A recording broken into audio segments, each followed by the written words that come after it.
Sometimes running into a problem on a cruise is just unavoidable, but today I've got ways to tame even the worst cruise ship problems, and I'm going to share how up next.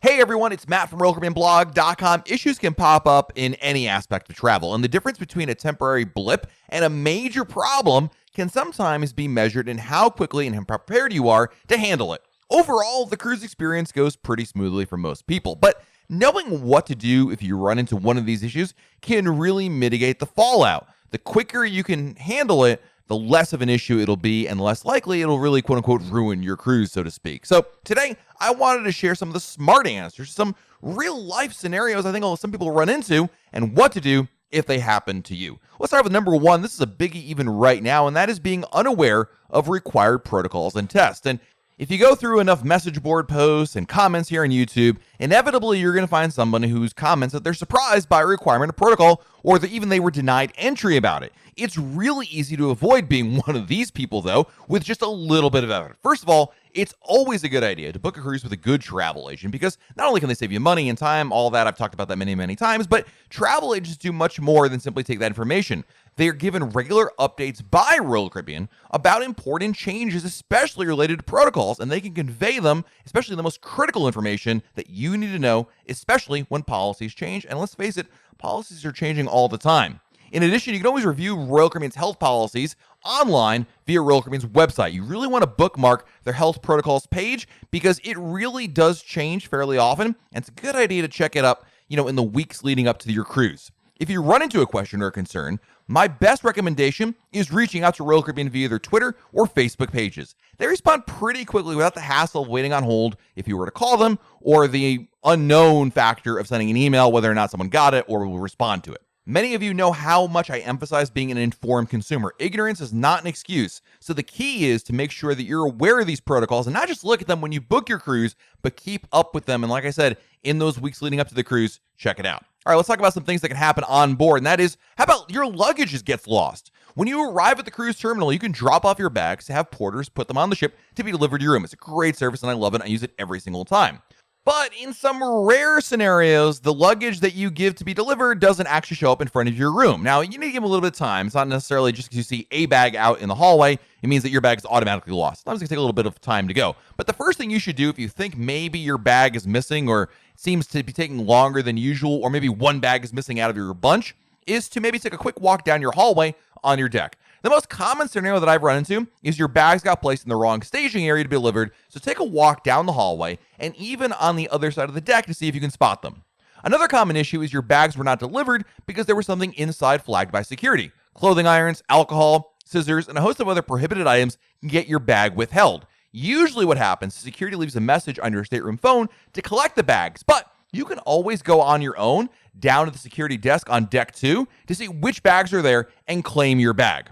Another possibility is the luggage tag accidentally got ripped off in transit, and in that scenario, guest services will hold it until someone comes to claim it. My advice is just don't jump to the conclusion your bag is indeed lost too quickly. Sometimes it just takes a little while longer for the bags to get delivered, but speak to guest services once the ship departs and you are not seeing your bags being delivered to your hallway. Next, let's talk about what to do if you get sick or hurt during your cruise. Royal Caribbean has an onboard medical center on all the ships that guests can and should visit if you start feeling ill or injure yourself. The medical facility can handle a host of common issues and triage anything major before getting you to a full medical facility. A lot of people really feel a sense of embarrassment or worry about getting in trouble for going to the medical center. The truth is, they're there to help, and not every visit will result in a major bill or immediate quarantine. With COVID-19 being at the forefront of many people's minds these days, Royal Caribbean upgraded its medical facilities to handle a lot of potential COVID cases on board. The medical team will evaluate the guest in the comfort and privacy of their room by an in-person visit or by video teleconsultation and determine if a COVID-19 test is needed.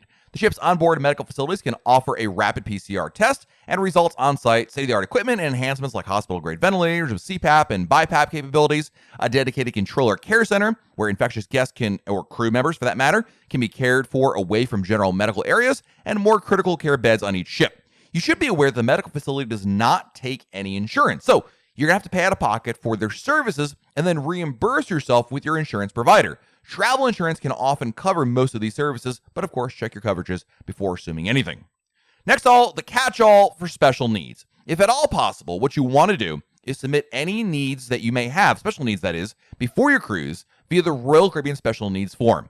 Dietary requests, CPAP machines, mobility assistance, and a whole bunch of other really common special needs can be submitted before the cruise to be ready once you get on board. If you're on the ship and a special need arises, there are a few crew members to speak with who can tackle the issue.